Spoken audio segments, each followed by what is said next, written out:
I never told my son about my monthly salary of $30,000. When he invited me to dinner at his fiance's place, I decided to pretend to be poor. When I crossed the threshold, I'm glad you're here with me. Please like this video and listen to my story till the end, and let me know which city you're listening from. That way, I can see how far my story has traveled. I never told my son about my monthly salary of $30,000.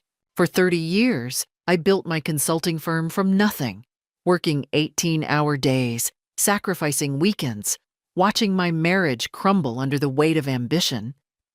But I succeeded.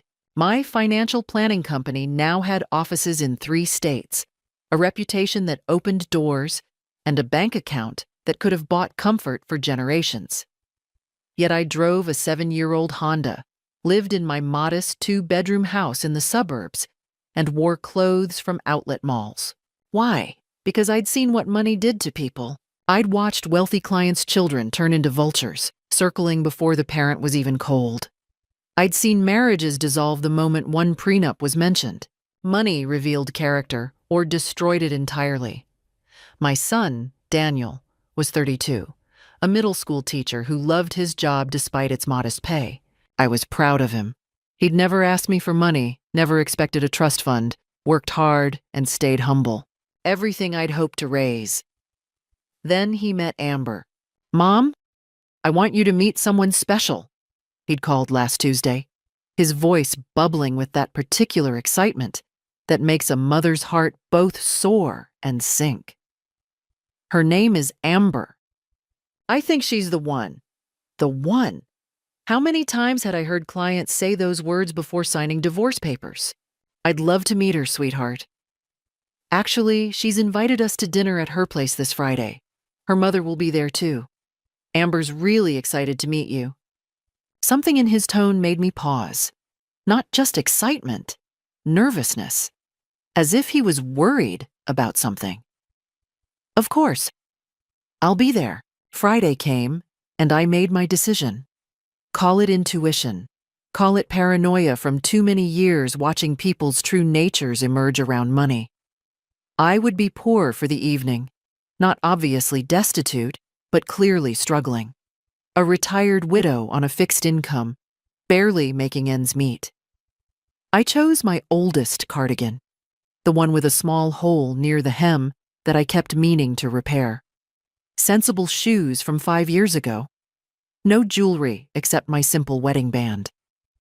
I even drove my Honda instead of, well, I always drove my Honda, but I made sure it looked appropriately worn. Amber's apartment building was in the newer development downtown. Not luxury, but certainly not cheap. I found myself analyzing the rent costs, the type of person who lived here. Stop it, Margaret, I told myself. Give her a chance.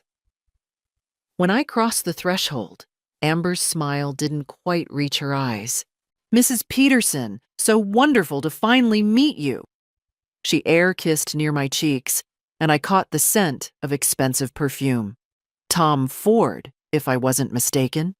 $350 a bottle. "Daniel's told me so much about you. Please, come in." The apartment was beautifully decorated.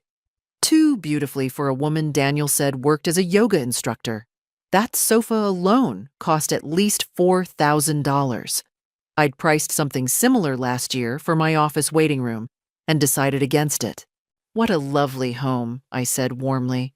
"Oh, this?" Amber waved dismissively, but I saw her eyes gleam. "Just some pieces I've collected.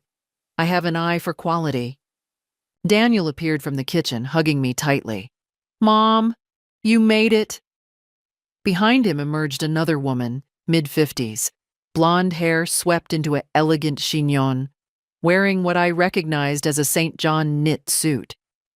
At least $2,000, probably more.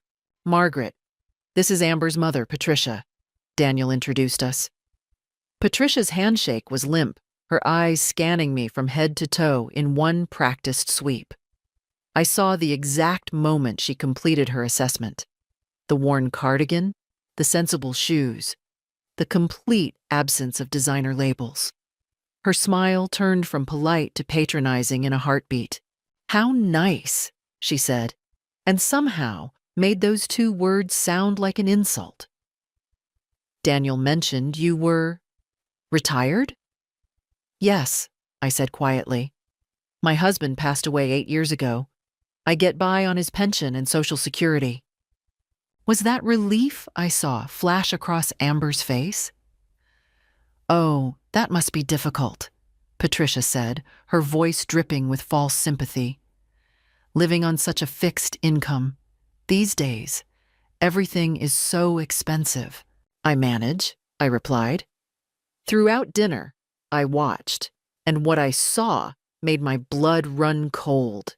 The dinner conversation felt like an interrogation disguised as small talk. "So, Margaret," Patricia said, cutting her salmon with precise movements, "what did you do before retirement?" "I worked in financial consulting," I answered truthfully. "Let them think I was a secretary or low-level employee." "Oh?" Amber leaned forward, suddenly interested. "That's wonderful. You must understand investments and retirement planning then." "A little," I said modestly. "Perhaps you could look at Daniel's finances," she suggested, glancing at my son. "We've been talking about our future, and I think it's important to know where we stand financially." Daniel's so modest about his savings. Daniel shifted uncomfortably. "Amber, that's not really appropriate." "Nonsense," Patricia interrupted. "If you two are serious, finances must be discussed. Transparency is crucial in marriage." She turned to me. "Don't you agree, Margaret? I think people should marry for love, not money," I said carefully. "Of course," Amber agreed quickly. Too quickly. "But love doesn't pay the bills, does it? I mean, Daniel's teaching salary is adequate. But with children someday, a house, a real future." She trailed off meaningfully. My son's face reddened. "I do fine, Amber. We've discussed this." "I know, honey." She squeezed his hand. "I'm just being practical. My mother always taught me to think ahead." She turned to me. "Does Daniel have any family inheritance to expect?" Not to be indelicate, but these things matter. There it was. The question they'd been circling all evening. "My husband and I lived simply," I said. "There won't be much when I'm gone." I watched disappointment flicker across both women's faces before they masked it with sympathetic smiles. "Of course," Patricia said smoothly. "These are difficult times for everyone, especially for women your age, alone, on a fixed income.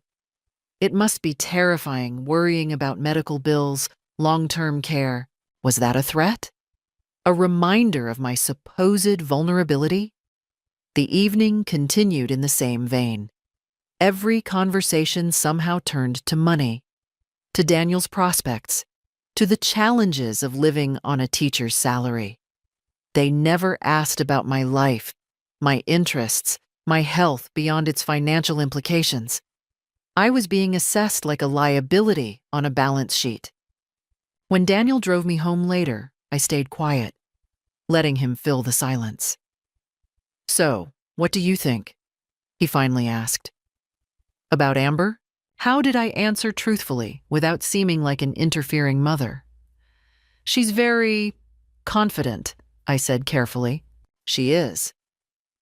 He smiled, but I heard the uncertainty underneath. "Mom, I need to ask you something. Do you have any savings? Amber's been hinting that we might need help with a down payment on a house, and My heart broke. "Sweetheart, I barely make ends meet on my pension." I know. He sounded relieved, actually relieved. I told her that. "I just wanted to make sure you were okay, that you weren't hiding struggles from me to seem independent." We'd reached my house. In the darkness, I turned to study my son's face. "Daniel, are you happy?" He was quiet for too long. "I think so. Amber makes me feel important." successful. Like I could be more than just a teacher. You are more than just a teacher. You shape young minds every day. Yeah. He didn't sound convinced. But sometimes I wonder if that's enough. For Amber, I mean. After he left, I sat in my modest living room and made calculations. Not financial ones. I'd stopped counting money years ago. But human calculations, risk assessments. What was at stake here? My son's happiness, his financial security, possibly his entire future. I thought about my clients over the years, the ones who'd come to me after disastrous marriages to gold diggers, the prenups I'd helped structure, the divorces I'd witnessed, the pattern recognition I'd developed, the red flags I'd learned to spot. Amber and Patricia had shown me every single one. But Daniel was in love, or thought he was. If I confronted him now, told him my concerns, he'd defend Amber. I'd become the interfering mother, the one who couldn't let go, who saw threats where there was only love. He'd pull away from me to prove his independence. Number one, I needed evidence. Proof that would open his eyes without me having to say a word. How far would they go if they thought I was vulnerable and poor? What would they reveal? I picked up my phone and opened my encrypted banking app, looking at my substantial accounts. Then I closed it and opened a simple budgeting spreadsheet instead. I had a plan. It would require patience, careful documentation, and a performance worthy of an Oscar. But my son's future was worth it. On Monday morning, I called my attorney, Richard Chen, whom I'd known for 15 years. "Margaret, always a pleasure," he answered. "What can I do for you?" "I need you to draft 2 documents," I said. "First, a will that leaves everything to a charitable foundation, with only a small stipend to my son Daniel. Second, I need you to prepare a detailed financial statement showing minimal assets. Call it my official public record version." There was a pause. Richard knew my actual net worth. "May I ask what's happening?" "My son is engaged. I'm conducting due diligence on his fiancée." "Ah." I heard the understanding in his voice. He'd handled enough divorce cases to know where this was going. "The gold digger test." "Precisely. Can you have both documents ready by Wednesday?" "Consider it done. Though, Margaret, if you're going to do this, do it thoroughly. Set up some situations where they think you need money. See how they react." Smart man. Already planning it. "Wednesday afternoon," Daniel called. "Mom, Amber wants to take you shopping. A girl's day out," she said. "She feels bad about not spending enough time getting to know you." I smiled grimly. "That sounds lovely." Saturday, I met Amber at an upscale shopping center. She was dressed impeccably, another expensive outfit that made me mentally calculate her actual income versus her apparent spending habits. "Margaret." She kissed my cheek. "I'm so excited for today. I thought we could shop a bit, have lunch, really bond." We started in a jewelry store. Amber tried on several pieces, admiring herself in the mirror with each one. The sales associate hovered nearby, clearly recognizing a potential big sale. "Oh, this bracelet is gorgeous," Amber sighed, holding up a diamond piece with a $12,000 price tag. "What do you think, Margaret?" "It's beautiful," I said honestly. She glanced at me sideways. "You know, Daniel's birthday is coming up. I'd love to get him something special, but yoga instructors don't exactly make a fortune." She laughed. "If only I had a fairy godmother to help." Was she actually hinting that I should buy Daniel's own birthday gift? Through her? "It is expensive," I said carefully. "I'm sure Daniel would appreciate something more personal. Something from the heart." Her smile tightened. "Of course. Though doesn't it bother you that your son will never be able to afford nice things on a teacher's salary?" "He seems happy." "Does he?" She set down the bracelet. Margaret, can I be honest with you? Mother to almost daughter? Here it comes.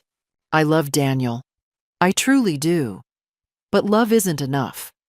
I grew up poor, really poor. I've worked hard to build a certain lifestyle, and I won't go backward.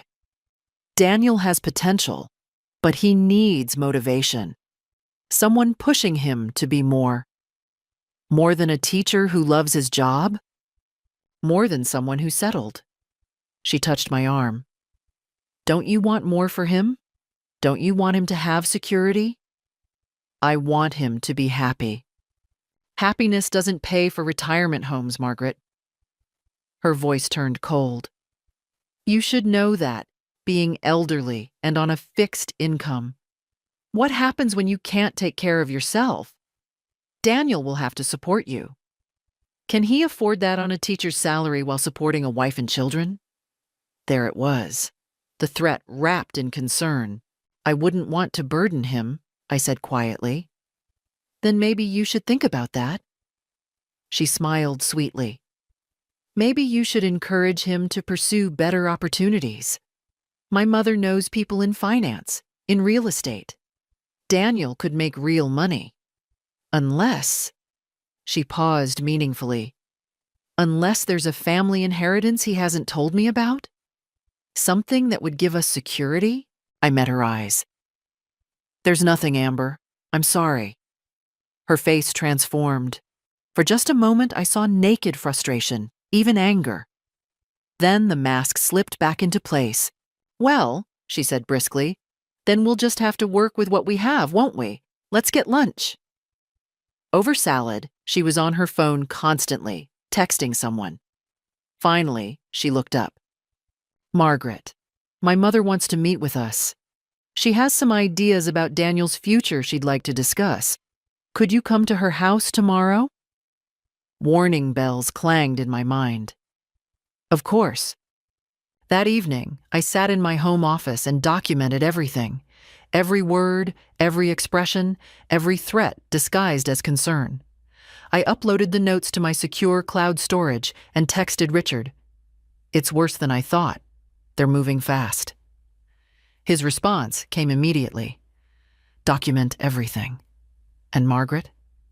Be careful. Desperate people do desperate things. I looked at my phone, at the photo of Daniel from his college graduation. Young, idealistic, trusting.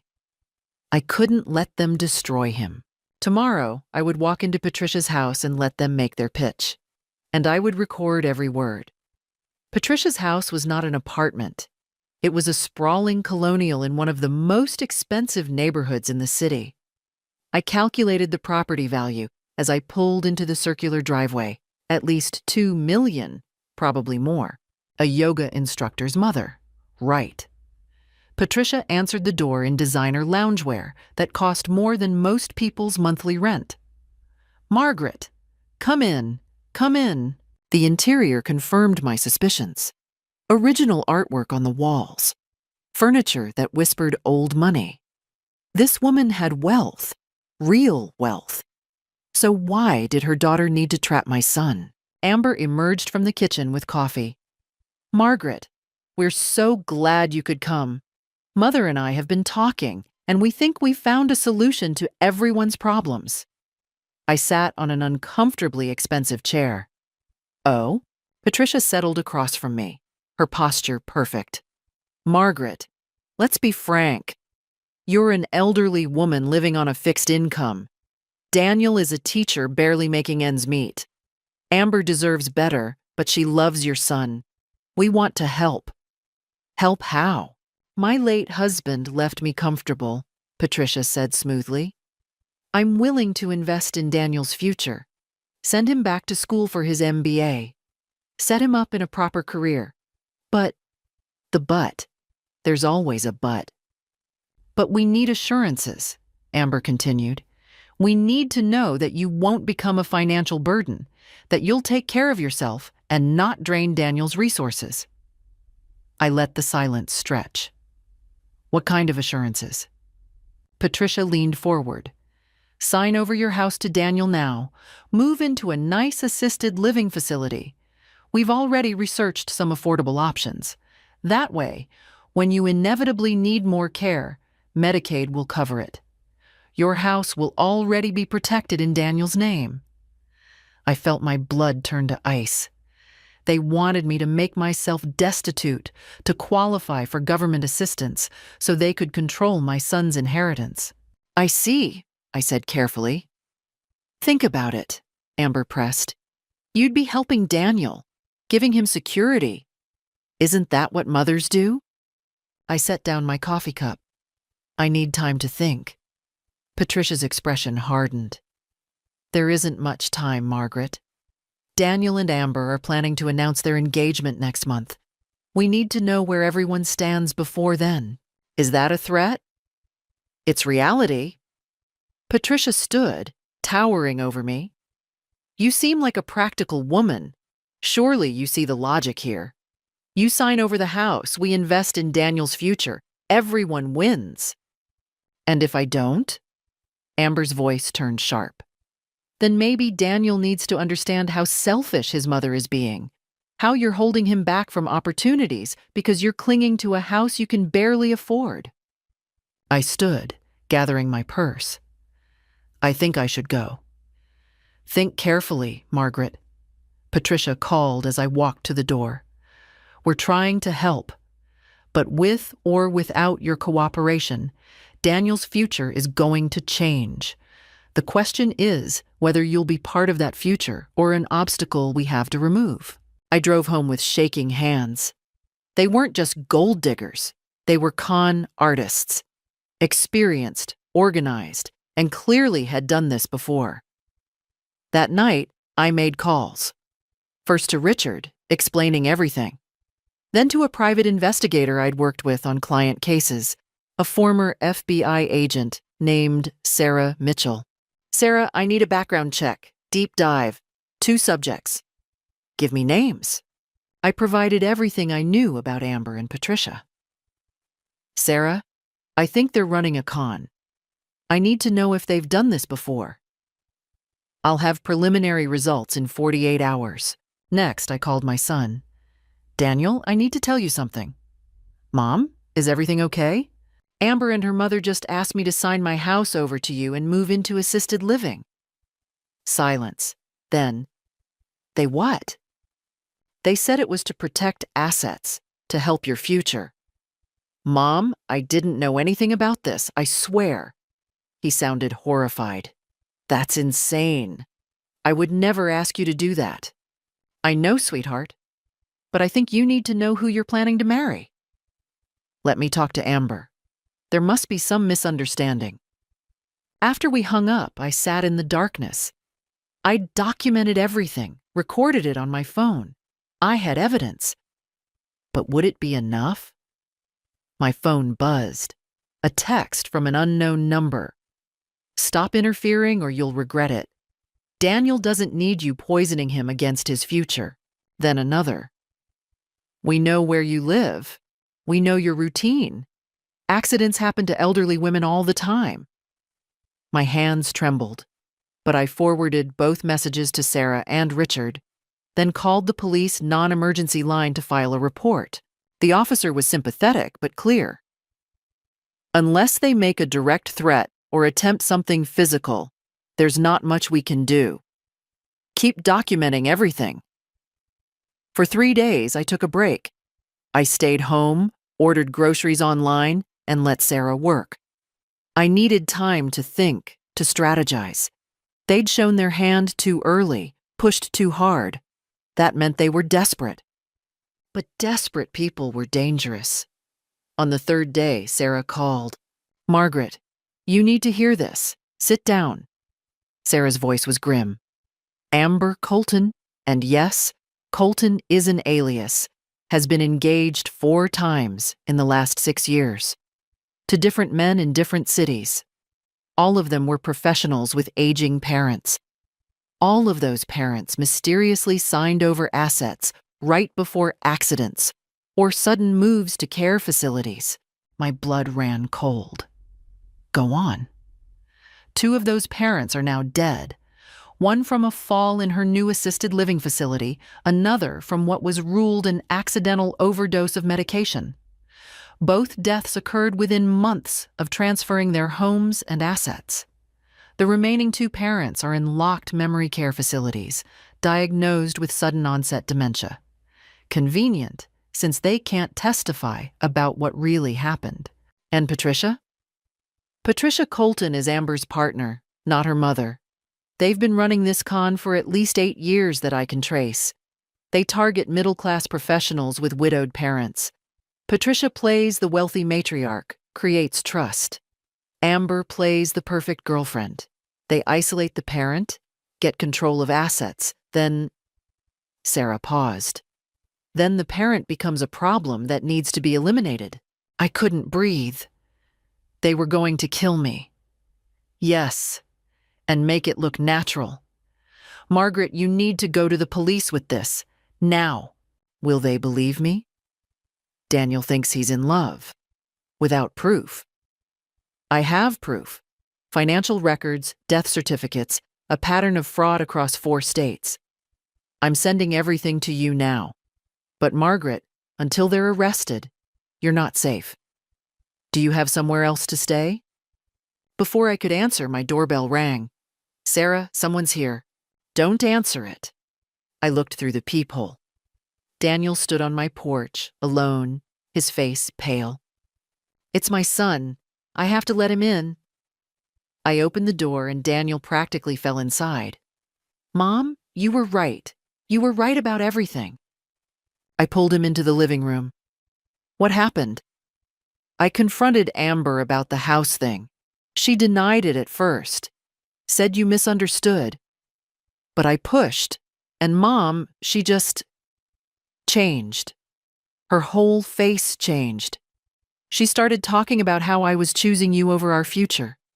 How I'd always be a broke teacher if I couldn't cut ties with the past. Tears ran down his face. She said if I really loved her, I'd convince you to sign over the house. That it was a test of my commitment. Oh, sweetheart. But that's not even the worst part. He pulled out his phone. She left her laptop open at my place. I saw emails, Mom. Plans. They were going to get you declared incompetent after the house transfer. Patricia has a doctor friend who would have signed off on it. Then they were going to move you to some facility and… He couldn't finish. I know, I said quietly. I hired a private investigator. Daniel, this isn't the first time they've done this. His face went white as I showed him Sarah's report. The string of victims, the deaths, the pattern. I almost helped them kill you, he whispered. I almost married someone who was planning to murder my mother. We sat together in silence. Then Daniel straightened. We're going to the police. Right now. Wait, I called Richard. I need you to meet us at the police station and bring everything. At the station, Detective Maria Santos listened to our story. She looked at Sarah's report, at the financial records, at the text messages. This is interstate fraud at minimum, she said. Possibly murder. But building a case will take time. We need to get warrants, coordinate with other jurisdictions. How much time? I asked. Days, maybe weeks. We don't have weeks, Daniel said. What if they run? Detective Santos looked at me thoughtfully. Unless we could catch them in the act. Make them think everything is going according to plan. Get them to incriminate themselves. You want me to be bait, I said. I want you to be safe, she corrected. But if you're willing to wear a wire, meet with them one more time. Let them think you're agreeing to their plan. We might get enough for immediate arrests. Daniel grabbed my hand. Mom, no. It's too dangerous. I looked at my son, then at the detective, then at the report detailing 4 other families destroyed by these women. I'll do it, I said. But I want police close by, and I want this to end. Completely. Detective Santos nodded. Give me 24 hours to set it up. In the meantime, you're both staying in protective custody. That night, in a hotel room paid for by the police department, Daniel and I talked for hours about his relationship, about red flags he'd ignored, about the guilt he felt. You were in love, I told him. Or thought you were. That's not a crime. I almost got you killed. But you didn't. You saw the truth in time. That takes courage. The next morning, Richard arrived with more news. I've been making calls. One of the previous victims' families is willing to testify, and the medical examiner who ruled on one of the accidental deaths has agreed to review the case. He says there were inconsistencies he was pressured to ignore. The net was tightening. Now we just had to spring the trap. Detective Santos set the meeting for Thursday afternoon at Patricia's house. I wore a wire so small I could barely feel it. Daniel wanted to come, but the detective refused. She needs to go alone, Santos explained. If they sense a trap, they'll bolt. We'll have officers in an unmarked van 2 houses down, and I'll be monitoring the feed in real time. At the first sign of physical threat, we come in. What constitutes a sign? Daniel asked. Trust me, I'll know. I drove to Patricia's house with practiced calm. Inside, I was terrified. These women had killed before. They were experts at making deaths look natural. But I thought of those other families, those other victims who had no one to speak for them. Someone had to stop this. Patricia answered the door with a smile that didn't reach her eyes. Margaret, we're so pleased you reconsidered. Inside, Amber sat on the sofa, looking nervous. Good. They should be nervous. I've been thinking about your proposal, I said carefully. About the house. And? Patricia leaned forward eagerly. I have questions. How exactly would this work? Patricia's face relaxed into her well-practiced, sympathetic expression. It's quite simple. You sign a quitclaim deed transferring the house to Daniel. We have a wonderful assisted living facility selected, very affordable. Once you're settled there, we'll help Daniel with his MBA program. Everyone benefits, except I lose my home. You're giving it to your son, Amber corrected. That's what loving mothers do. They sacrifice. I let the silence stretch, watching them. My financial advisor said I should get everything in writing, that you should put your promises about Daniel's education in a legal contract. Patricia's expression flickered. That's not how family works, Margaret. This is about trust. Then you won't mind putting it in writing. We mind very much, Patricia snapped, her mask slipping. Legal contracts imply distrust. Are you calling us liars? I'm being practical. You taught me that. Amber stood up, her face flushing. This is ridiculous. You're going to live maybe another 10 years if you're lucky. Stop being selfish and think about Daniel's future. His future with you? Yes. Amber's voice rose. I love him, but I won't live in poverty because his mother is too stubborn to accept help. Help? I stood too, facing her. Or a con? Tell me, Amber, or is it Amber Colton today? How many other men have you loved? How many other mothers have you helped? The room went dead silent. Patricia recovered first. I don't know what you're implying.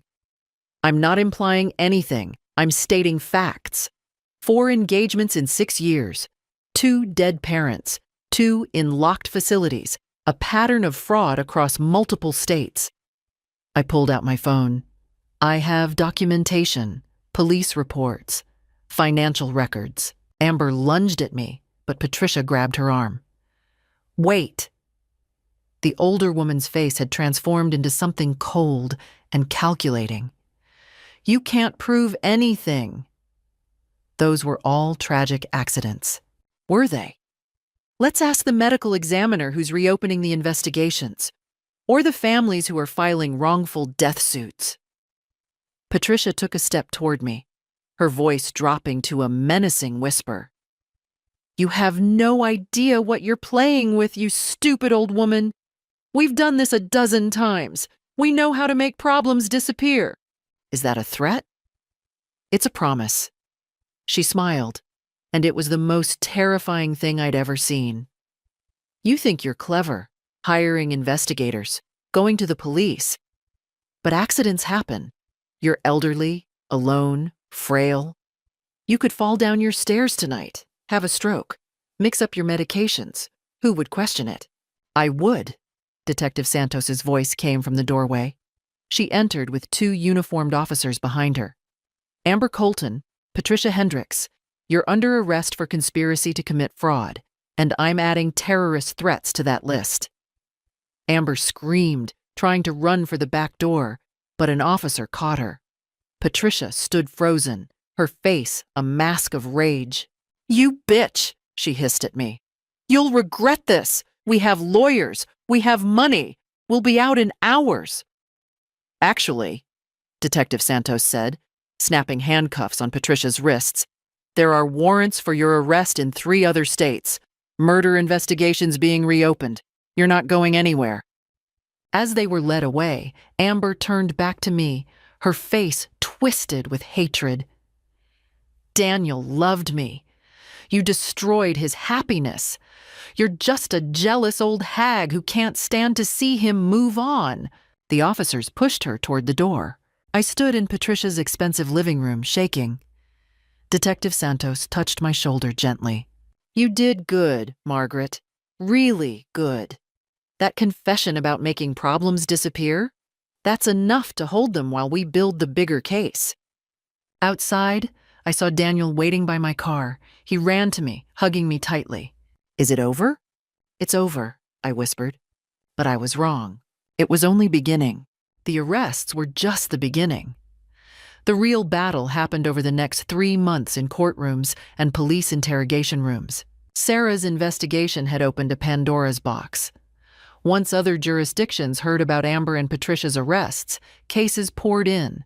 Families who'd lost parents, children who suspected foul play but couldn't prove it, financial irregularities that had been dismissed as elderly confusion.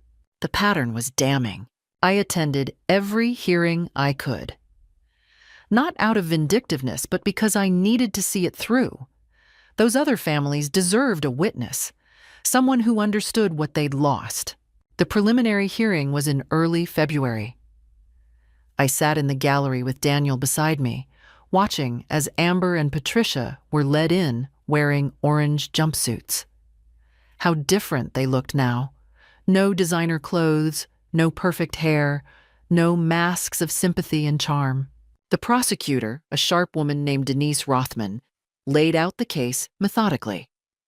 The defendants operated a sophisticated criminal enterprise targeting vulnerable families for over 8 years. They would identify middle-aged professionals with widowed parents, typically mothers. Miss Colton would begin a romantic relationship while Ms. Hendricks posed as her wealthy mother. Once trust was established, they would isolate the parent, convince them to transfer assets, then ensure the parent either died or became incapacitated before they could reclaim their property. She projected a chart on the screen. 9 families, 9 mothers, 2 dead from falls, 2 from medication errors, 3 in locked dementia facilities despite having no previous cognitive issues, 1 from an accidental house fire, and 1, me, who survived. In the case of Margaret Peterson, Rothman continued, we have something previous investigations lacked, premeditation in the defendant's own words. She played the audio from my wire. Patricia's voice filled the courtroom. We know how to make problems disappear. You could fall down your stairs tonight, have a stroke, mix up your medications. Who would question it? Amber's attorney stood. Your Honor, that's clearly taken out of context. My client was upset, speaking emotionally. Your client, Rothman interrupted, was describing a methodology that matches the deaths of two previous victims. Marion Hayes, 68, fell down the stairs in her assisted living facility 3 weeks after signing over her home. The medical examiner found bruising inconsistent with a simple fall. Ruth Brennan, 71, died from an overdose of blood pressure medication. Her daughter insists her mother was meticulous about her pills, yet somehow she took 10 times her normal dose. The judge looked at Amber and Patricia. Is there a reason these women shouldn't be held without bail pending trial? Amber's attorney tried again. Your Honor, my client has no prior convictions, has ties to the community. Your client has used 14 different aliases in 6 states. The judge interrupted. Bail denied. Patricia's attorney didn't even try. He knew it was hopeless. As they were led away, Patricia turned and stared at me with cold hatred. But I stared back, refusing to look away. I thought of Marion Hayes' daughter, of Ruth Brennan's son, of all the families who never got justice. Not anymore.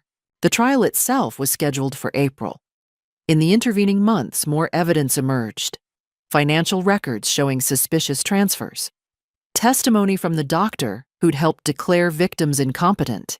He'd been arrested too, cutting a deal to testify against the women. Records of forged signatures, email chains discussing targets and timelines. Most damning were the journals police found in Patricia's home safe. Detailed records of each con, including notes like MH2 suspicious, accelerate timeline, and RB asking questions, arrange accident. They documented their own crimes like a business ledger. When the trial finally began, the defense's strategy was predictable. Paint the women as merely opportunistic, not violent. Claim the deaths were genuinely accidental, that any financial benefit was coincidental. But Rothman was relentless. She brought forth the families one by one to testify about their mothers, about how healthy they'd been before meeting Amber, about how quickly things deteriorated, about the pressure to transfer assets, about the sudden accidents. Then she called me to the stand. I walked up calmly, placed my hand on the Bible, and swore to tell the truth. Rothman's questions were straightforward. I described everything. The dinner where they assessed my finances, the shopping trip where Amber revealed her motivations, the meeting where they threatened me, the final confrontation where Patricia admitted they could make me disappear. Mrs. Peterson, Rothman asked, what do you think would have happened if you'd signed over your house? I looked directly at Amber and Patricia. Both women stared at the table, refusing to meet my eyes. I think I would have had an accident within 6 months, I said clearly.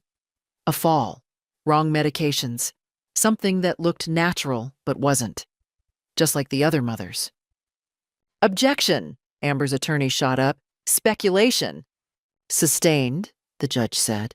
But the jury will note the pattern evidence already introduced. The defense tried to cross-examine me, to trip me up, to paint me as a paranoid old woman. But I'd spent 30 years in financial consulting. I knew how to present evidence calmly, how to stick to facts, how to let the truth speak for itself. After my testimony, I watched from the gallery as their defense crumbled. The weight of evidence was overwhelming, the pattern undeniable. On April 28th, the jury returned after only 4 hours of deliberation. Guilty on all counts. The sentencing hearing was in June. I sat in the same courtroom, but this time with representatives from all the other families. We'd become a community of sorts, bound by shared trauma and the strange relief of justice finally served. Judge Morrison reviewed the pre-sentencing report in silence. When she finally looked up at Amber and Patricia, her expression was steel. In my 23 years on the bench, she began, I have seen many criminals, but rarely have I encountered such calculated, cold-blooded predation. You targeted the most vulnerable members of our society, elderly widows whose only crime was loving their children. You exploited that love, weaponized it, and used it to steal not just their property, but in some cases, their very lives. Amber was crying, theatrical tears that fooled no one. Patricia sat ramrod straight, defiant to the end. The jury found you guilty of conspiracy to commit fraud, elder abuse, conspiracy to commit murder, and multiple counts of theft and forgery. The evidence suggests you successfully murdered at least 2 women, possibly more. While we can only prove conspiracy in Mrs. Peterson's case, the pattern is clear. She turned to Patricia first. Patricia Hendricks, you masterminded this operation. You selected the victims, maintained the financial records, coordinated the cons. You are, in essence, a serial killer whose weapon was trust. I sentence you to 45 years in federal prison without possibility of parole. Patricia's face went white. At 62, that was essentially a life sentence. Amber Colton, the judge continued, you were the face of this operation. You seduced vulnerable men, gained their trust, isolated their families, and participated in planning deaths. You showed no remorse, no conscience. I sentence you to 35 years in federal prison without possibility of parole. Amber screamed. No, this is wrong. I loved Daniel. That old bitch is lying. The bailiffs moved in as she continued to scream, dragging her from the courtroom. Patricia walked out with dignity, but her face was the face of someone whose entire world had collapsed. And I felt nothing. Not satisfaction. Not revenge. Just quiet certainty that it was over. After the sentencing, Rothman approached our group. There's more. The investigation opened up cases in 2 additional states. We're working with prosecutors there to file additional charges. They won't be eligible for release in any scenario. Ruth Brennan's son shook my hand. Thank you. If you hadn't caught them, my mother's death would still be listed as an accident. Marion Hayes' daughter hugged me. You gave us closure. You gave us justice. One by one, the families thanked me. But I kept thinking about the ones who weren't there, the mothers who died before anyone understood what was happening, the families who'd been told it was just bad luck, just age, just unfortunate timing. Outside the courthouse, news cameras waited. I'd refused interviews before, but Rothman convinced me to make a brief statement. Elder abuse is an epidemic, I said, looking directly into the camera. It often comes from the people we least suspect, not strangers, but those who claim to love our children. These women stole years, homes, and lives.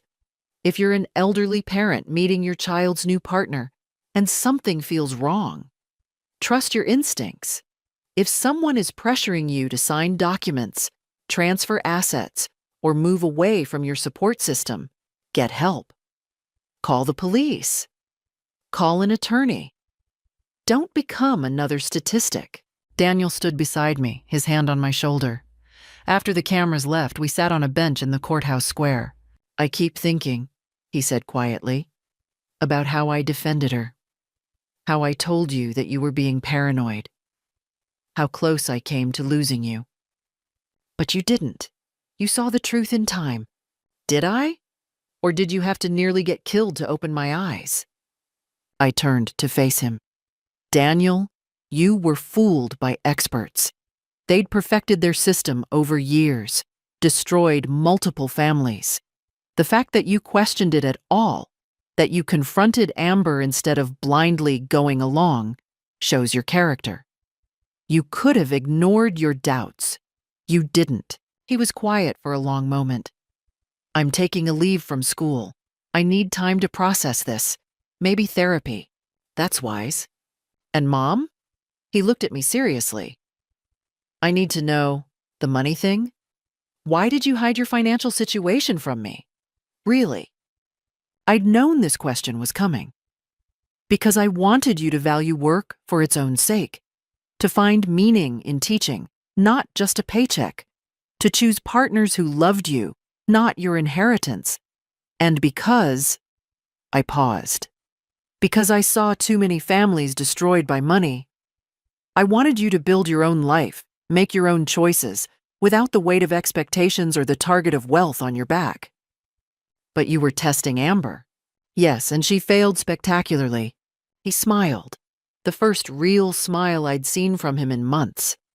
She certainly did. We sat in silence, watching people pass by.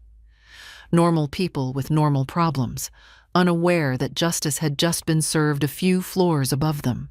What now? Daniel asked. Now, I said. We rebuild. You heal. I go back to work. We move forward. Together? Always together. Behind us, the courthouse doors opened, and the other families emerged, supporting each other, sharing contact information, promising to stay in touch. A community born from tragedy, but strengthened by survival. Patricia and Amber would spend decades behind bars. Their names would be associated with betrayal and murder. Their freedom was gone forever. And I could finally sleep peacefully again. 6 months after the sentencing, life had found a new rhythm. I returned to work at my consulting firm, though with reduced hours. My story had made national news, and surprisingly, business boomed. Clients wanted to work with someone who demonstrated such fierce protection of family assets. Several law firms hired me to consult on elder abuse cases, helping other families identify and prevent financial predation. I started a foundation in honor of Marion Hayes and Ruth Brennan, the two mothers who didn't survive. The foundation provided free legal services to elderly people facing pressure to sign over assets and funded investigations into suspicious elder deaths. Within months, we'd helped 12 families avoid cons, similar to what Amber and Patricia had run. Daniel returned to teaching after his leave, but with a new perspective. He started a financial literacy program at his school, teaching teenagers about recognizing manipulation and protecting vulnerable family members. He told his students about his experience, not the details, but the lessons about trusting instincts and questioning relationships that seemed too good to be true. I want them to be smarter than I was, he told me one evening over dinner at my house. I want them to see red flags before they're in too deep. We grew closer through the trauma. He called every day. We had dinner twice a week. He was dating again, slowly, carefully, and actually introduced me to women early in relationships, valuing my opinion.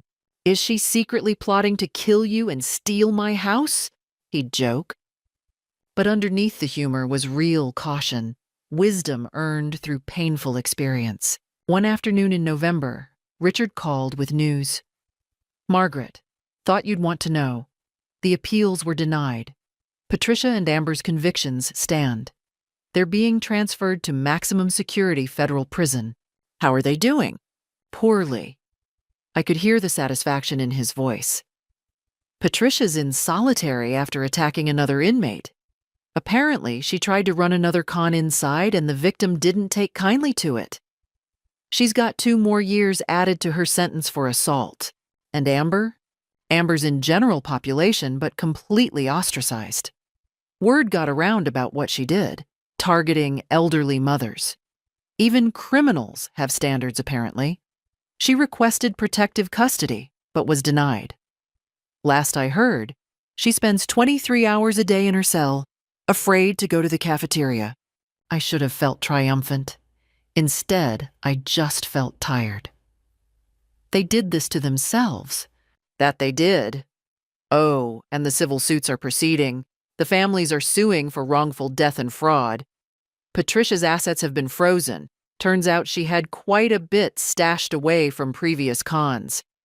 It's all being seized for restitution. After we hung up, I thought about Patricia in her cell, the wealthy lifestyle she'd built through cruelty, now reduced to a 6x8 prison cell. About Amber, young enough that she'd be elderly herself before seeing freedom, if she survived that long. Their lives were over. They'd destroyed themselves through greed and cruelty. Meanwhile, I received a letter from one of the families we'd helped through the foundation, a woman named Carla, whose elderly father had been targeted by a similar couple. Because of our alert system, she'd recognized the pattern and stopped it before any assets were transferred. You saved my father's life and his legacy, she wrote. Because of you, he's still in his home, still independent, still himself. I can never thank you enough. These letters arrived regularly. Each one was a reminder that good could come from trauma, that survival could be transformed into protection for others. Daniel met someone new in January, a fellow teacher named Rachel who taught art at his school. She was kind, genuine, and when I met her for the first time, her eyes showed real warmth, not calculation. "It's so wonderful to meet you, Mrs. Peterson," she said, shaking my hand. "Daniel talks about you constantly, about how you're his hero." "I'm not a hero," I protested. "You are to him," Rachel said simply. "And honestly, from what I've heard, you're a hero to a lot of people." I invited them both to dinner at my house, my real house, which I'd never leave now. It represented more than property.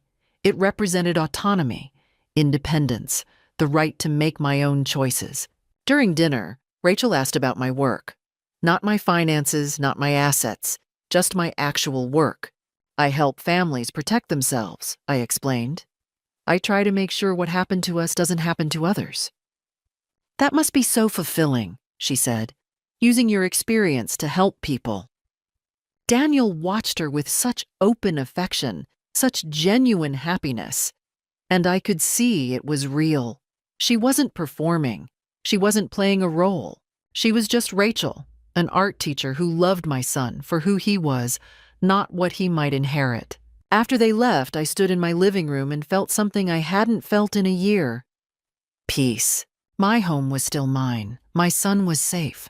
My work had purpose.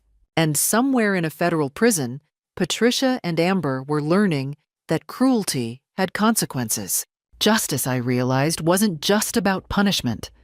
It was about restoration, about rebuilding what they'd tried to destroy. And we had rebuilt, stronger than before. Looking back now, I understand the lesson this experience taught me. Trust your instincts, but verify everything. Love doesn't demand that you surrender your security. Real love respects boundaries, values independence, and would never ask you to make yourself vulnerable. I learned that protecting family sometimes means being willing to look like the villain. That wisdom earned through decades of life isn't paranoia. It's pattern recognition. I learned that evil often wears a beautiful face and speaks words of love while planning destruction. But I also learned that truth prevails, that justice exists, and that courage can protect not just yourself, but countless others. So I ask you, what would you have done in my place?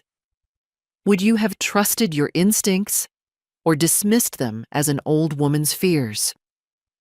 Would you have had the courage to pretend, to investigate, to set a trap? If this story resonated with you, if you know someone who needs to hear it, please share it. Leave a comment about your experiences or instincts you've had to trust. Subscribe so you never miss stories that might protect you or someone you love. And remember, defending yourself isn't cruel, it's necessary. Thank you for listening to my story. Stay safe, trust your gut, and never let anyone convince you that protecting yourself is selfish. It might just save your life.